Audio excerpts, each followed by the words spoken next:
Hi everyone, welcome to episode 7 of the Living Visible series. Today we're talking about living visible on social media, joined by Susie and Steve Elton and Cy Mills. So, question number 1 we discussed, or we're going to discuss, is what social media platforms do you engage with and why these ones?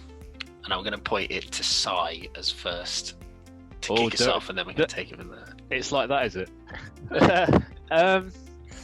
Okay, I guess I'm going to make this question last loads longer, just because I can. So in terms of social media, like strict social media, I only engage with Facebook. I don't do Twitter or Instagram or anything like that. But I also engage with blogs. I don't know if that counts as social media or not. And the reason being is that I am a reader. I have a high value for words, and I have a high value for explanations as well. I don't like unexplained comments, which we'll probably come on to in a bit when we talk about our experience on social media. So hence I like Facebook because it tends, well, in the past it's been a lot more wordy, and the kind of each post ends up having its own conversation around it, which is quite a neat way of keeping things together. And then blogs, obviously, that's actually just a long monologue by someone usually, but it actually gets to their point and the reasons why for their point. So I couldn't see myself engaging with Twitter because it's just far too succinct, which I'm not. That's cool. That's a good answer. Who are we going to next, Matt? Steve. I don't know why it's become like. Come on, sorry, Steve. Go. For me, I think it's Facebook and Twitter. I never really got on with Instagram. I don't know why. I think why those two. I think that's where most people I engage with are on. But I think for me, and this will probably come on a little bit later as well, I find them useful for kind of information, updates on how people are doing, as opposed to a platform to discuss on, if that makes sense. I think I almost like the kind of informative, how's someone doing, kind of part of those two platforms in particular. Twitter obviously becomes a bit more, like you mentioned, Si, it's obviously more succinct, so it's almost a bit like headline news of this is what's going on, or this is what's happened, or whatever it may be. Facebook, I think, has longer stuff, but I think it still has that aspect to it, and I think I quite like that aspect of it. I find the discussion aspect of them more difficult, and I think Instagram is less updatey. I think it's almost like just more succinct things that are kind of just pictures, really. Pictures, yeah, I suppose. And so I think those two for me, I think. Susie? So I use Facebook, Instagram, Twitter, and LinkedIn, actually. LinkedIn and Twitter a bit more recently. From a professional point of view, I find that helpful. Like Twitter, I get quite a lot from it, and from different people that do my job. So I find that quite useful to give me information. Facebook's quite a bit of a time waster for me, I think. So I've actually deleted the app off my phone. I was going to delete the whole thing, but Steve actually told me not to delete the whole thing. I did. But to be able to go onto it and be intentional about finding people on it. Susie clearly agrees with that point as well. So LinkedIn I quite like as well from a professional point of view. I think it brings in a different kind of group of my friends or colleagues or connections that aren't on other things. That's cool. Go on, Matt, your turn. My perspective, Facebook, Twitter, Instagram. I don't know if you would coin WhatsApp in the same family as social media, but sometimes I think of it now that it's owned by Facebook, but I guess it's that kind of closed group setting. I suppose a lot like what Susie's mentioned. In terms of Twitter, I find that a lot of people doing my job kind of marketing related will spend time kind of sharing resources or information or just opinions. So for my kind of sector, that tends to be a good place to kind of find out latest news and kind of snippets. Facebook is very much friends and family related, and I suppose and people that I engage with on a kind of more regular basis and would want to find updates that way. Instagram tends to be, and I found myself following more and more content of late. I guess, it's more about that kind of social platform to get information again, but it's just kind of tidbits. You're not searching for anything specific. I find with Instagram, it's just if I follow accounts, it's just you might stumble across kind of inspiration, etc. And again, I think I find more often than not nowadays, I'm more focused on the kind of messenger elements of Facebook or WhatsApp and things like that, which again is, I suppose, how social media in my mind has kind of changed, at least, or maybe this is something we can mention in later points, but the why for that is very much around communication and talking to people. That's cool.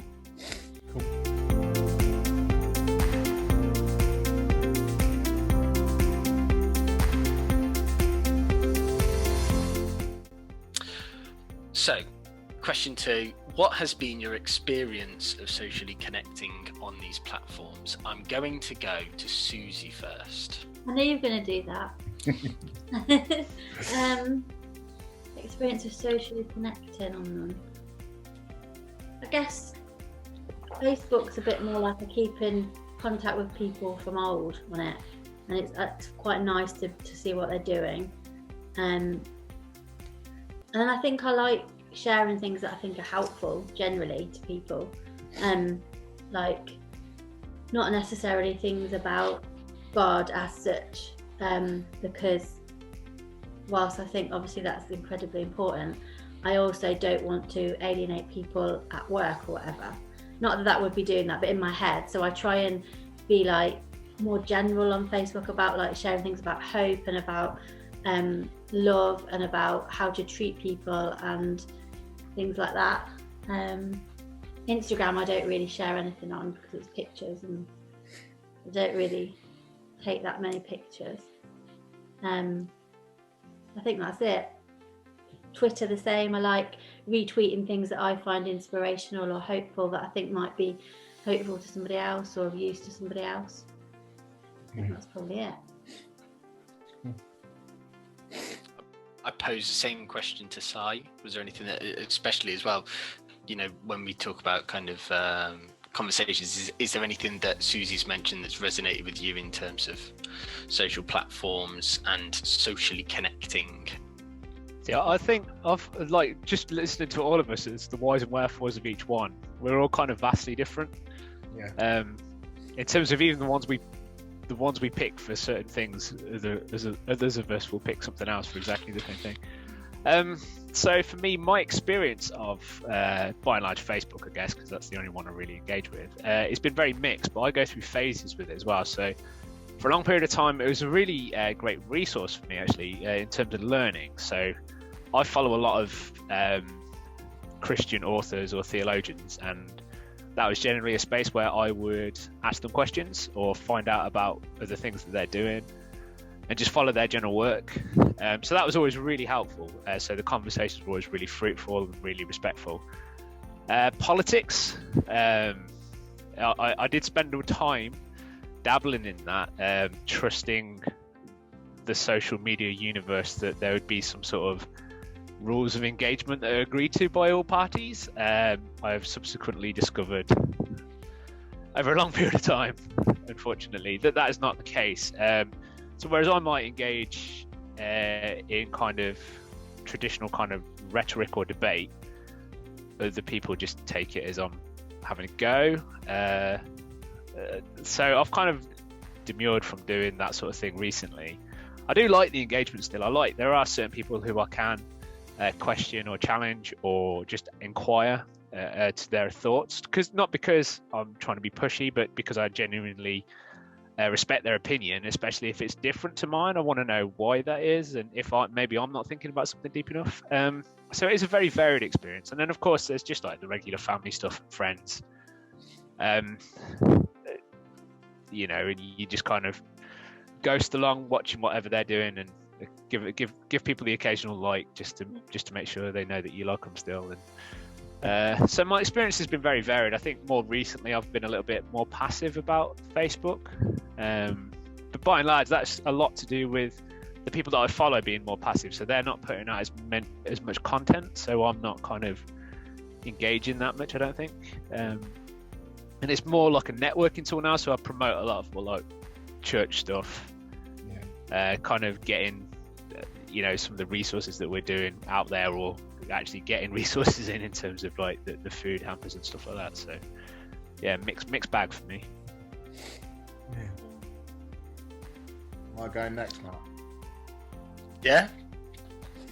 Really?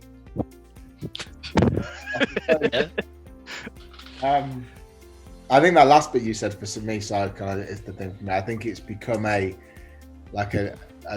which is what it's meant to be, a social networking thing, but the emphasis on the networking part.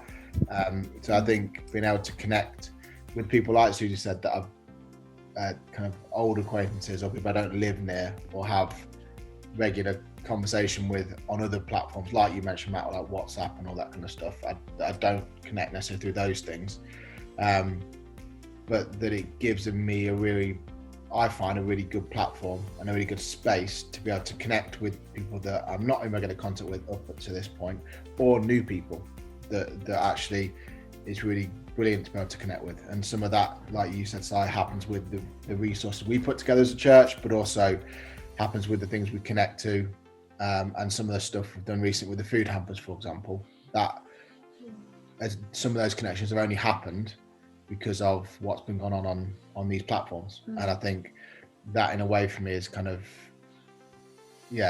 balance, almost I suppose redeem my faith a little bit in some of what it can be used for. I think like you said, so I think it can become very heavily opinionated, and whilst there's no problem with that, I'm not always sure that we have the skills to manage that as people yet, for whatever reason that might be.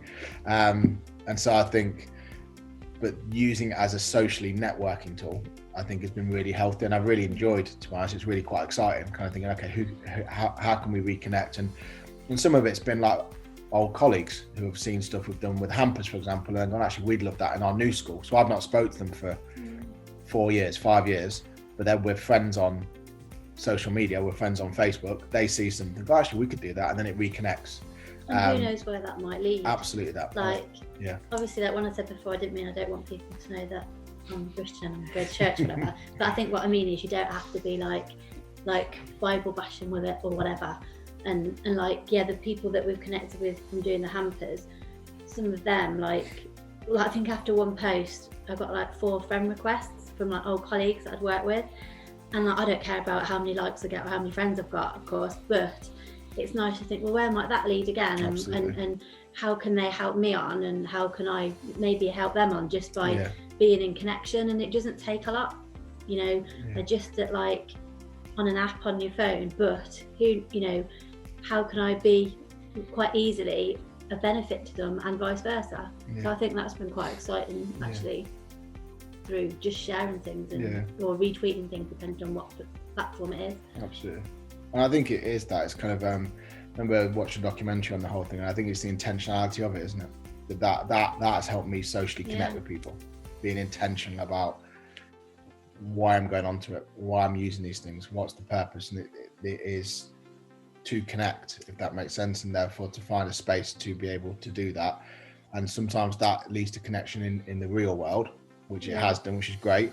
And sometimes it doesn't, because either it's not possible or doesn't happen right there and then. Do you know what I mean? Like sometimes people live on the other side of the world, and therefore actually you're not going to see each other in the real world. But without those platforms, you may not engage and have the conversation, the relationship with them that you do. And I think, in a way, I think that, it's been cool. It's been good. I enjoyed that part.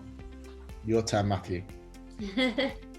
I think that's the great beauty in terms of the question itself. When we talk about experience of social connecting, I suppose experience in itself relies on a history and those kind of engagements that we've had. I think the beauty of all the social media platforms that we talk about is that intentionality behind the first sign up to these platforms. The original, I guess, kind of lure of all of this was almost a self-promotion, or it was this idea of almost gamifying your life in terms of the connections you'd have and the way that you can kind of interact with people. You gain the likes, you gain the comments, but then that format shifts, like you mentioned, Steve, in terms of people's interaction with it, because it's, in your life you don't put a statement out and wait for people to come and comment from random kind of areas, but this was the whole nature of a social media, and we all kind of got swept up there. Believe it or not, there was a time before social media, in whatever format you kind of think about it, because I know Si mentions about blogs. There was a period before then, but I understand the history of blogs kind of far outweighs the history of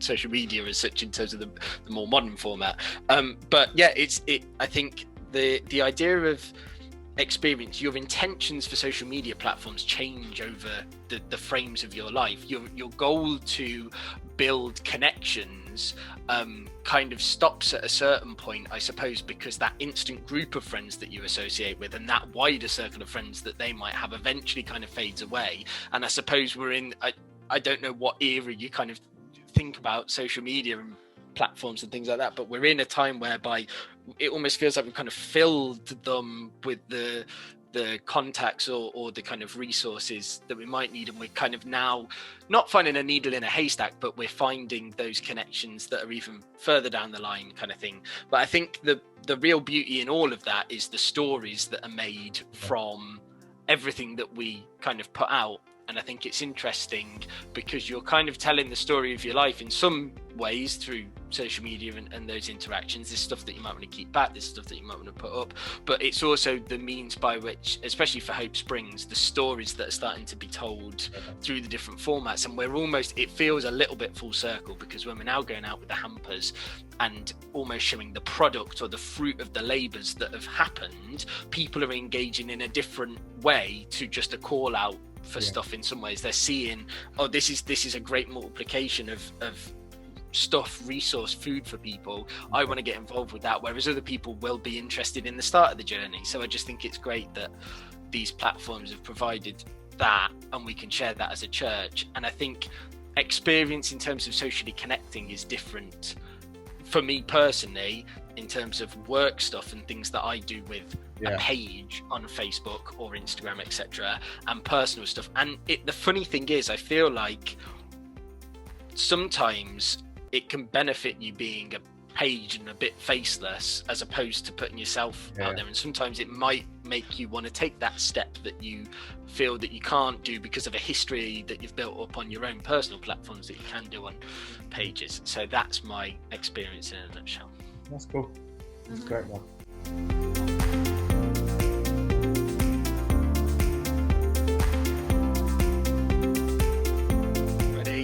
How can we live visible and love the people we connect with well on social media platforms? Go. We're all being really Christian, aren't we? Really polite. Okay, going back to one of the people I've connected to via social media is a theologian called Douglas Campbell. And he's like pretty high up in those academic circles, but I remember hearing him do a lecture a while back. And he was talking about like the various kind of the fruits of the spirit, and he just gave this kind of throwaway line. It was just like, well, is my presence that?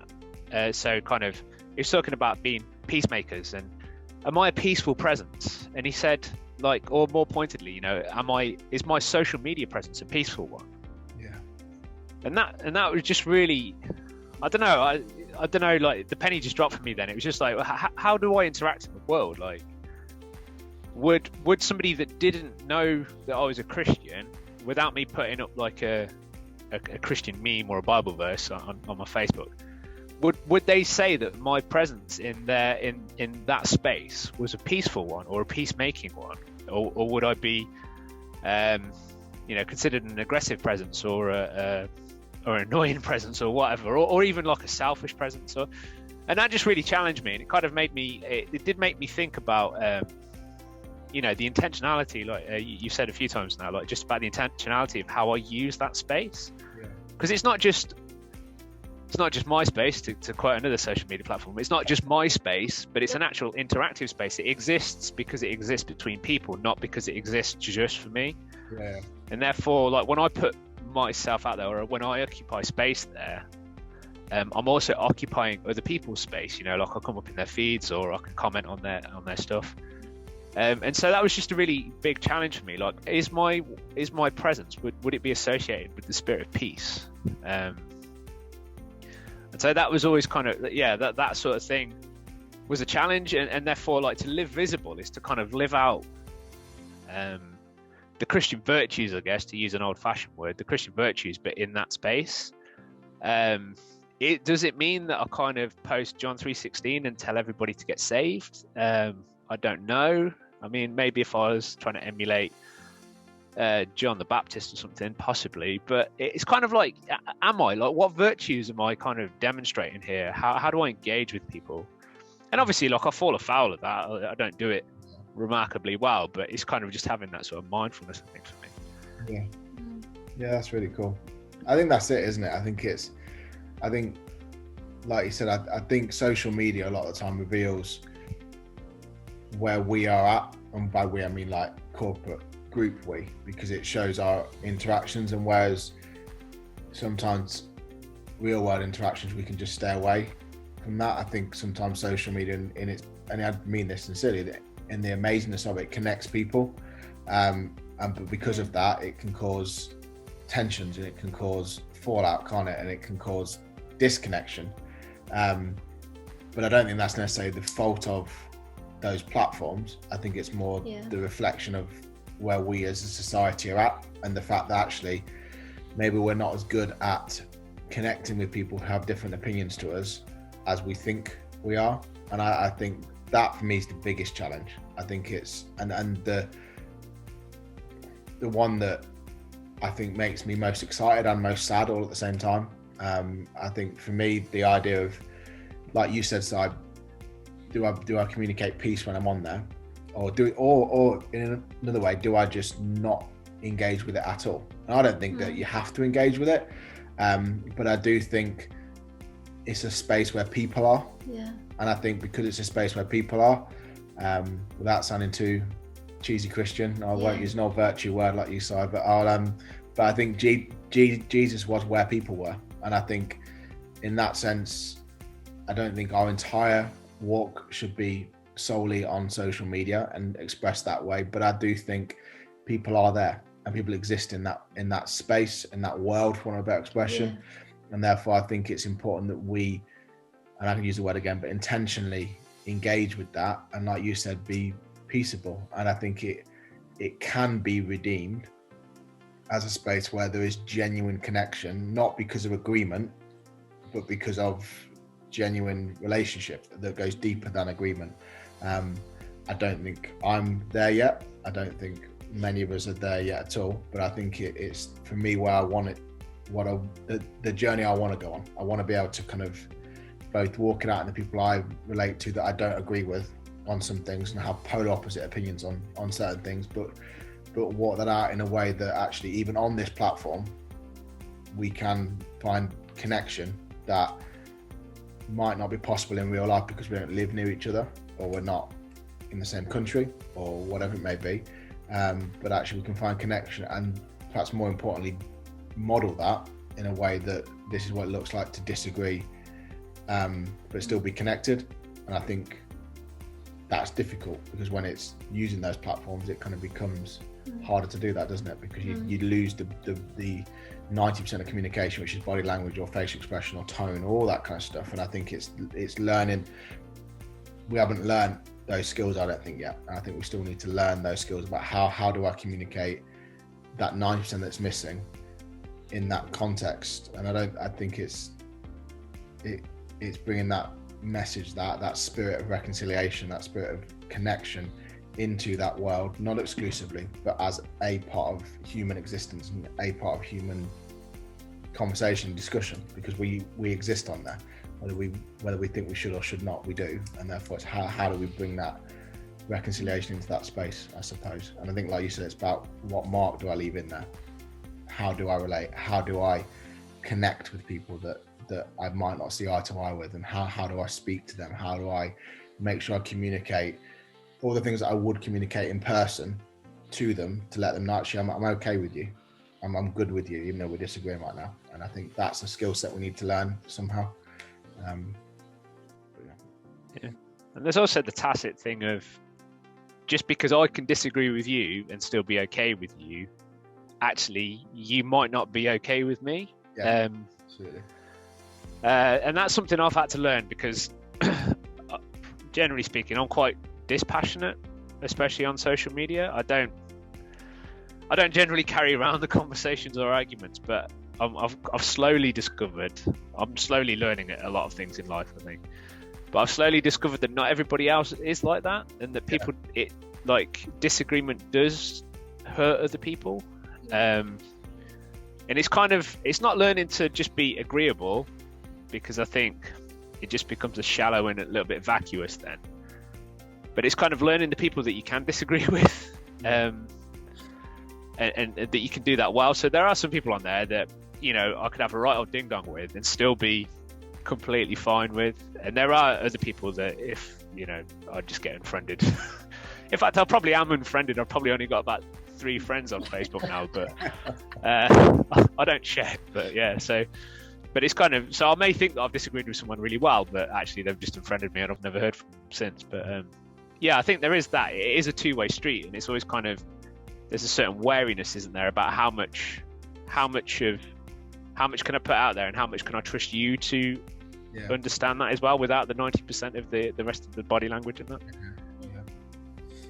And I think there's a part of that as well, isn't it? Then I almost wonder whether there's a part where, if that is seeming to happen on that platform, where the body language and the 90% of communication is still needed, whether we become intentional about trying to reduce some of that barrier with some of those relationships, and kind of find other ways to communicate that supplement that, if that makes sense. So whether that is in person, or whether that is over the phone, or whether that is in a private message conversation that's not public to everyone to see, or we've got the wonderful things of Zoom or FaceTime and all that kind of stuff, haven't we? And I think it's kind of, and sometimes that's hard, isn't it? But I think it's that, isn't it? It's kind of, in my mind, and I'm not an avid user of these platforms from a personal perspective. Like I said before, mine's more connection with people socially, in terms of like networking.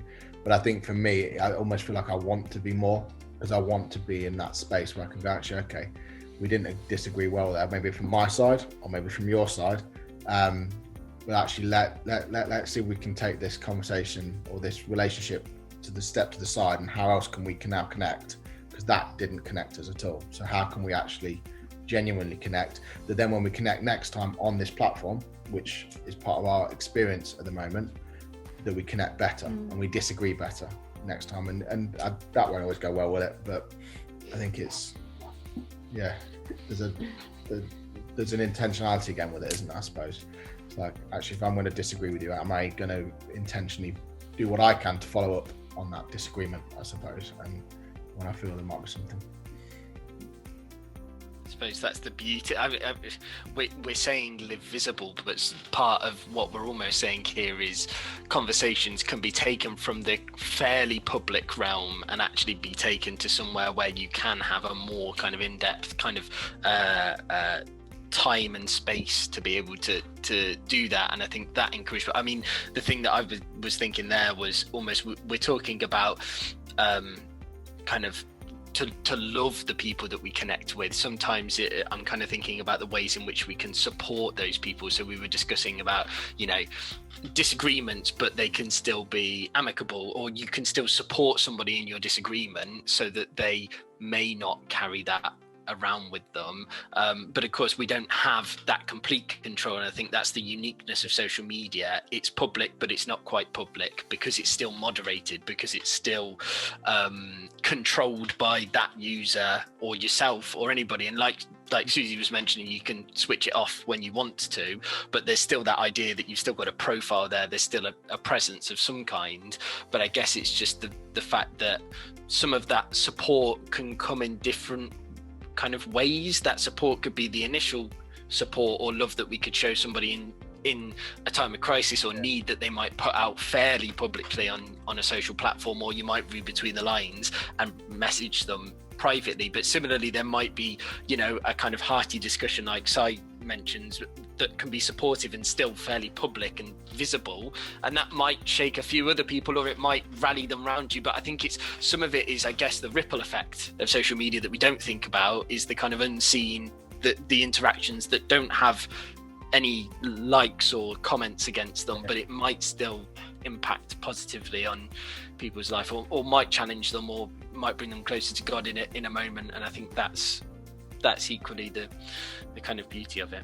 Yeah, I think it's interesting, like you said, but I think exactly that. I think it's the same approach to normal life in a way, isn't it? It's that kind of prayerful, like you said, that peaceable intentionality, isn't it? That I'm going to prayerfully consider my interactions with people, and it's like, and I think also the other flips I mentioned at the start as well. It's like the impact of news about things is also a really positive way to love people well. That, like we talked about, the hampers that have been able to be provided, that's loving people well, and a large part of that would not happen if it wasn't for these kind of platforms, because people wouldn't see it, they wouldn't know about it, and therefore they wouldn't get connected into that. And I think that's an aspect to living people well, or just like the stuff to do with, like, I know you've done a lot of stuff, Sam, like furniture and that kind of stuff for people. Like, those connections happen on that platform, and I think sometimes that in itself is loving people well, isn't it? It's like those little slight comments or little things that happen that kind of just, like you said, the ripple effects, Matt, isn't it? It's the kind of like, this knocked onto these things, and look at now what's happened because of that. And I think, like, love it or hate it, I'm not saying everyone should go and get all these accounts at all, but people are there, like you said, like there's people there, and there's some people that follow like any of us or the church page or the not church pages, and actually they get something from it. And I think it's about your heart attitude, as with everything. Like, yes, it can, probably go on to the next question, but yes, it could become obsessive. Yes, it might not be good for your mental health, but for some people actually it might be okay. And for some people, you sharing something or doing something on social media might actually be what they need for that day. And I think especially through lockdown, I can think of countless people in church, in work, in different forums, who have got value from seeing something on some kind of social media. And I think would be foolish to just throw it out with the bathwater. And again, as I said, I've deleted my app off my phone because yes, I was spending too much time on it and I was wasting my time. But I can still do good with it, and I can still, like, it can still be of use. And I think, again, like, potentially it's about your heart. I think you could have, it's like with money, you could have X amount of money and it could be a hindrance to you, or you could have a lesser amount of money, it could be a hindrance to you. It's about your heart, and it's about your attitude, I think. So I think for me, I am completely going on to the next question now, because I think it can be a challenge as well as it can be a blessing. And I think it's kind of over to you to whether it's going to be a challenge or a blessing, and then to respond like that, if that makes sense. Like, because some with you, like, sorry, you carry on. Sorry, I don't want to tell your story, and but like with the hope and the support that you guys have given through Sarah's journey and story. Through social media, I'm sure that you've absolutely changed lives by being part of the group that Nick's part of. And that might have happened outside social media, but I doubt it. Like, I know you built connection from that, but a lot of that, who knows what good that did. Absolutely, I suppose.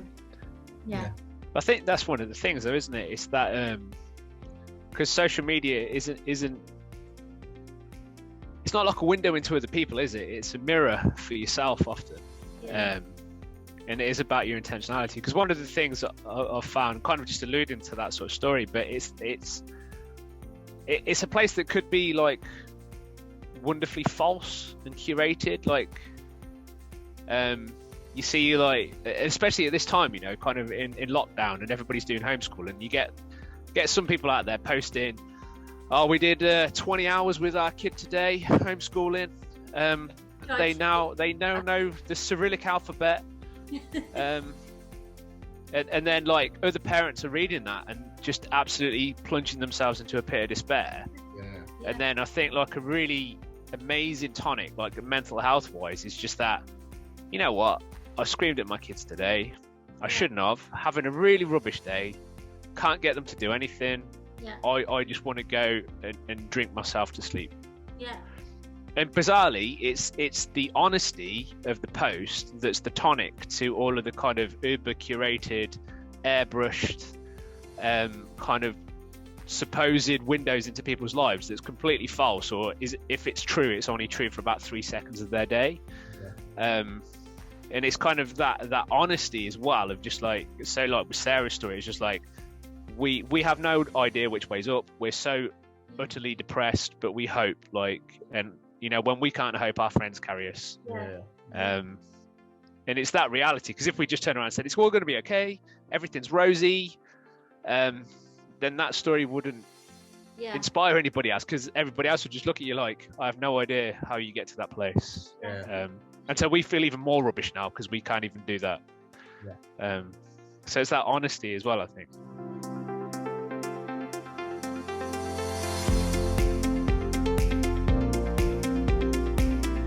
What are the biggest challenges facing? Well, it's slightly.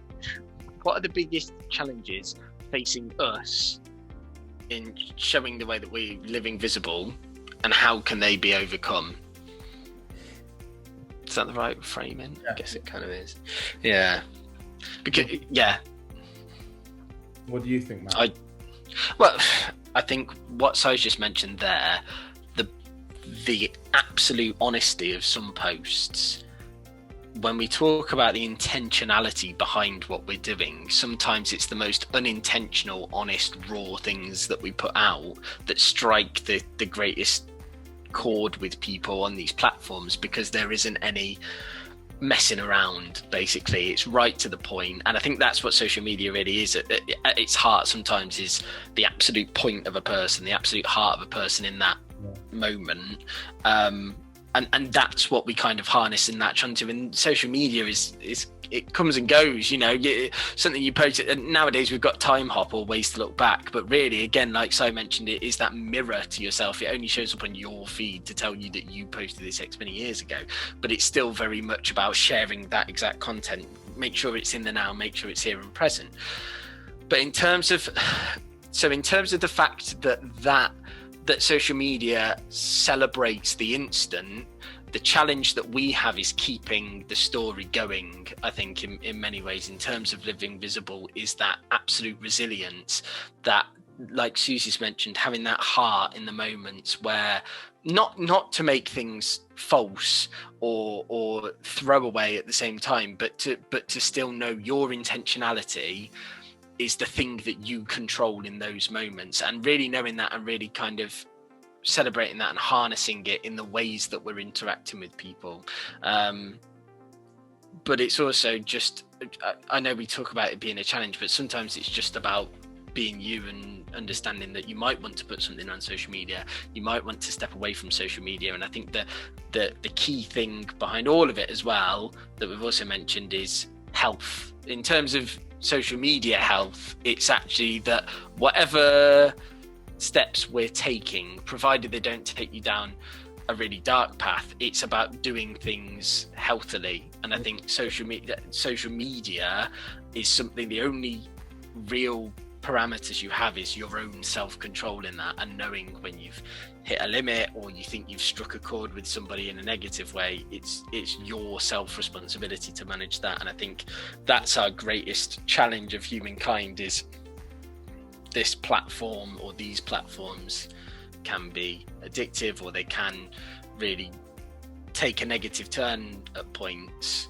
and it's about having our health both as individuals but also as a community to be able to share respectfully and take great care on platforms that really don't really care what you post or not. They're just the medium in which it can go out. So it's that having that control, care and support through as much as we can. I'm not going to say everything, because some days you might just need to post something, but as much as you can do.